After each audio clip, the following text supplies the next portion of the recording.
Hey, I'm NichBoy and welcome to Pocket for Wednesday, the 24th of February. Today on the show, Stoner Games, Traitors, and Goose's opinion of your opinions of his opinion. He will not be silenced. But before Goose Inception, here's what's been making headlines.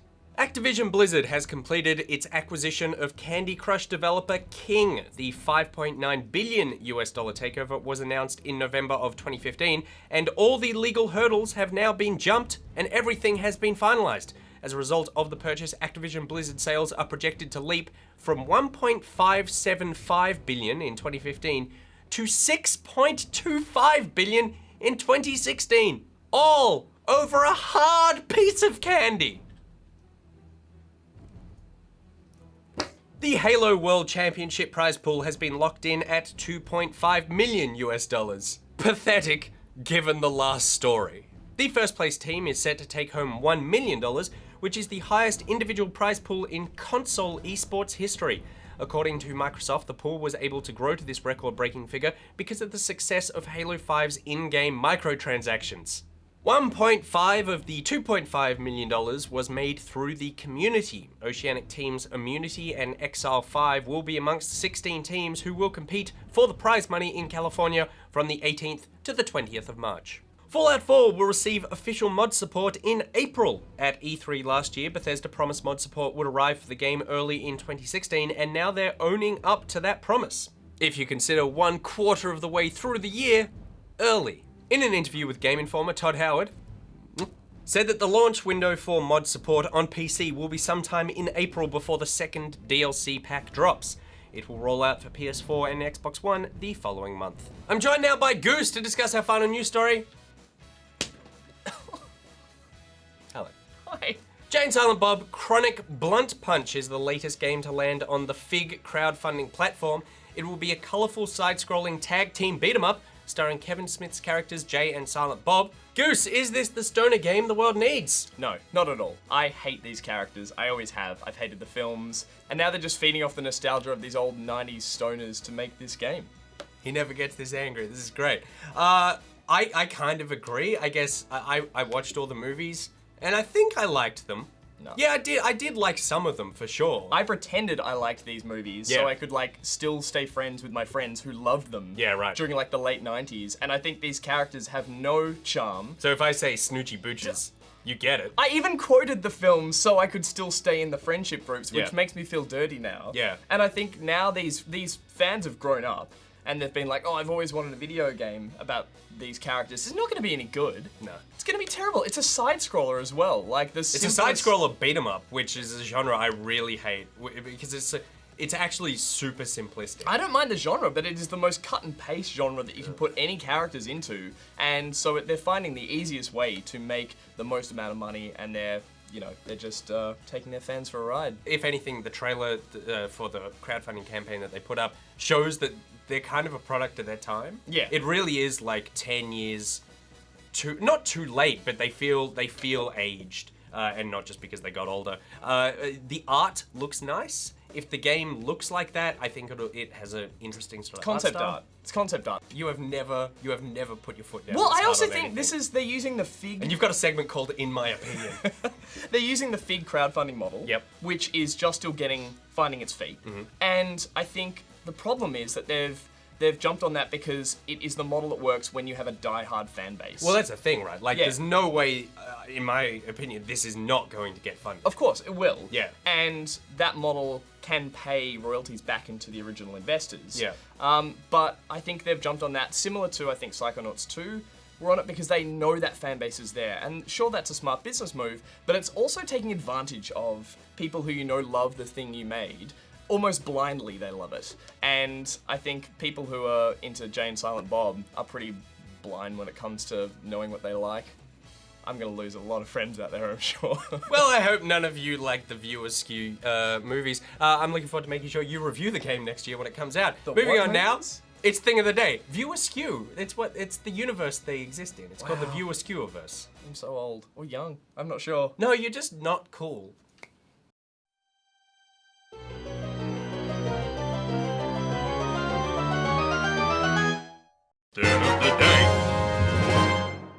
One of Star Wars The Force Awakens' most iconic scenes was the altercation between a noble, riot-control stormtrooper and the traitorous scum Finn.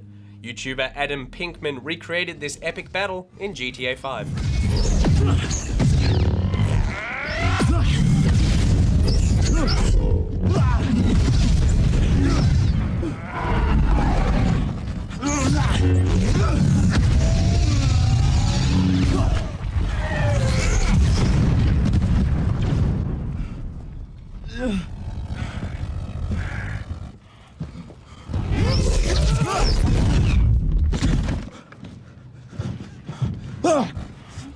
That hit the spot.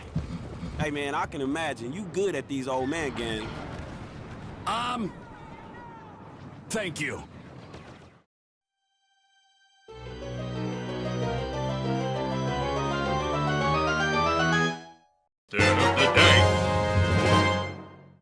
Alright, so last night on Good Game, you threw down some opinion in your segment called In My Opinion, so that seemed like a good place to do it.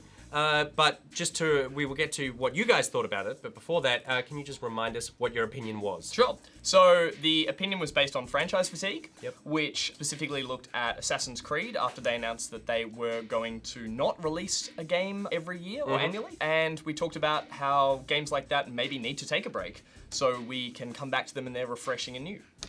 Interesting.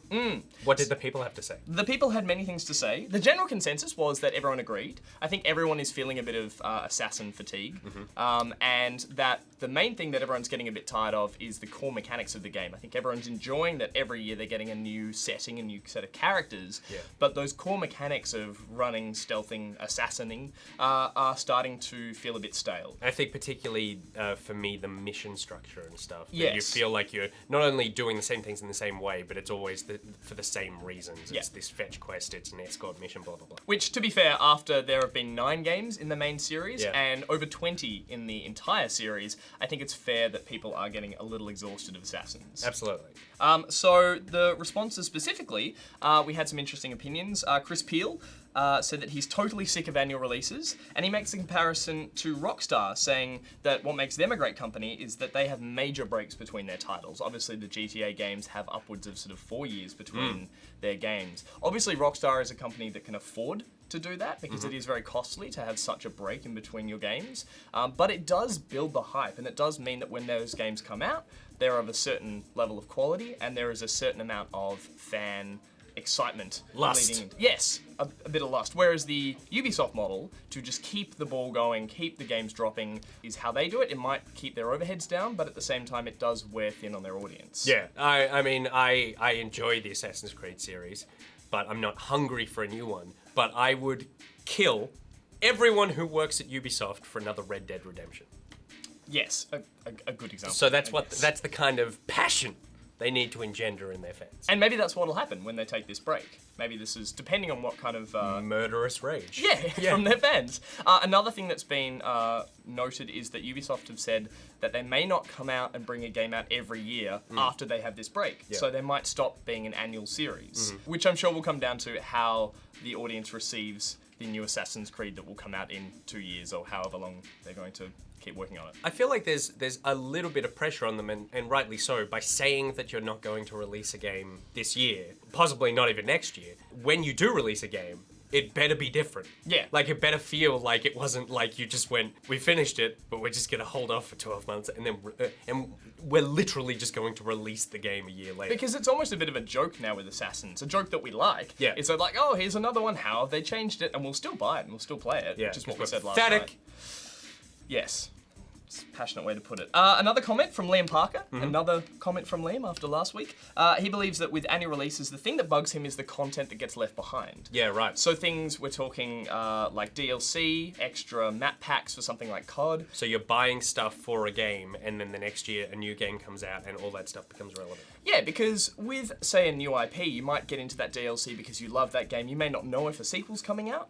You might be, I need every bit of content for this game that I love. Whereas with something like COD or Assassins, is you know that if you didn't buy that DLC, you just wait out the year and you're going to get another whole experience after that. Yeah, that's interesting. I guess the counter to that is that you are getting a new experience. Like if it was an Assassin's Creed expansion where you had some more missions or something, then you're going, well, that is like new stuff that I'm getting. I get it more for multiplayer though. Like if you're playing Call of Duty and you buy a map pack, in a year's time you're not going to be playing those maps anymore. Yeah, and to know that is an unhealthy feeling. Yeah, I right. think that's the gripe that people are having. You're buying something and you know that there's an expiry date. It's gonna die in a year. Yeah, and I think you're right. The content is still there, the enjoyment can still be had, but to know that there will be this cutoff, it's not a nice feeling to know that there's an expiry date and that the stuff you paid for is eventually going to be redundant. Here's my solution to this problem: is that people love games like Hearthstone.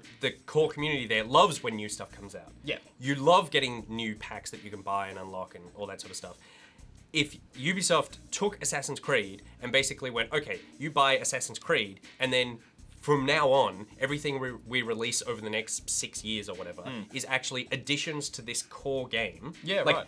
It's Abstergo. Like, is it Abstergo? Yeah. Yeah, Abstergo is the hub for all the modules that then each year you just lock onto that, and then you're building your Assassin's character. Which is perfect, considering the Abstergo model is Exactly that. It's a virtual reality Yeah. hub that you can go anywhere from. So yeah, I think audiences, you're right, would probably be more accepting of investing in that one core game that can evolve and change. And DLC and add-ons and, you know, expansions can be so much more advanced than just a few extra maps. They Exactly. can It can be a overhaul game. It can be essentially a whole entire game. And plus, what you can do there is that you go, okay, well, Assassin's Creed Syndicate came out. It was about twins, and so you could play as both characters, so that was an interesting thing, and it had the grappling mechanic. And you go, those are the two new things. So I don't need any of the escort stuff or any of the sort of like fetch quest mission things.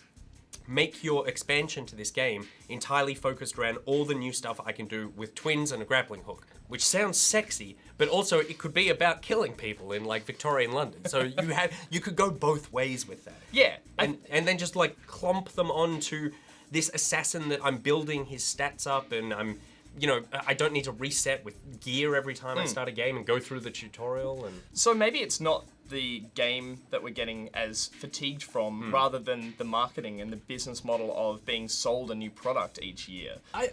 That's interesting. It's that it's not new. Yeah. It's different. Like in that it's not the same as the last one, but it's not a new thing that I'm experiencing. So let me experience it in something that I already own. You're right, and you're right. The Blizzard model for, say, something like Hearthstone, or even I'm sure Dota does something similar, is that you bought that core experience, or maybe you didn't buy it, but you are investing. No, it's Dota, baby. You're investing into that initial experience, and it's only growing from there. You're feeling prouder of this game you're interested in and that you love, and you feel that pride versus, oh, look at how many games boxes I have stacked up in my game collection, which does have a price tag attached to it. Did we just solve Assassin's Creed? Yeah, I think we did. Take note, Ubisoft. Good work, us. Okay, our final one comes in from someone who disagrees with you. Okay. Yeah, I have it. You don't even know about this. No. I don't let you see the hate mail. Surprise opinion. I screen it off from my little bro. Big bro? Little bro. Big bro. This one comes in from Slugrail, who says, I disagree with @GooseMangus. Okay. That's you. Because he is a goose, and geese don't play games. Especially not Assassin's Creed. Also, they don't have hands. How do you respond? I like that he added on. Also, they don't have hands, just to justify that. Yeah. Wow. Thank you for that critical observation, Slugrail. Counterpoint. Yeah. He's a medical marvel. Yes. Someone cut this goose open and find out what happened. No, but thank you for that opinion, and thank you to everyone else who sent in their opinions. We hopefully will continue to do this. I think we're making some real progress. I think between you and I and everyone out there, but mainly just us, Yep. we're going to fix the video games industry Sounds over good. the course of this year. Let us know in the comments what you think about annual franchises and fatigue. Are you getting sick of these kind of games, or do you like them? Basically, I'm saying give us your opinion again. Yeah. Give your opinion on our opinion on your opinion on his opinion. Help us. Help You. games. And while you're in the comments, please let us know a talk through for tomorrow, and stay on the internet to check out Good Game on Facebook, YouTube, and iView. Want to meet fellow Pocketeers? Then join the Pocketeers Facebook group and Steam group. You can follow Good Game on Twitter @GoodGameTV, follow Pocket @NichBoy, @Pierreth, and @GG_Monkey. He's @GooseMangus, and there are links to everything I just said in the description below. Today's Thing of the Day graphic has been sent in by two-timer Adrian Schmidt.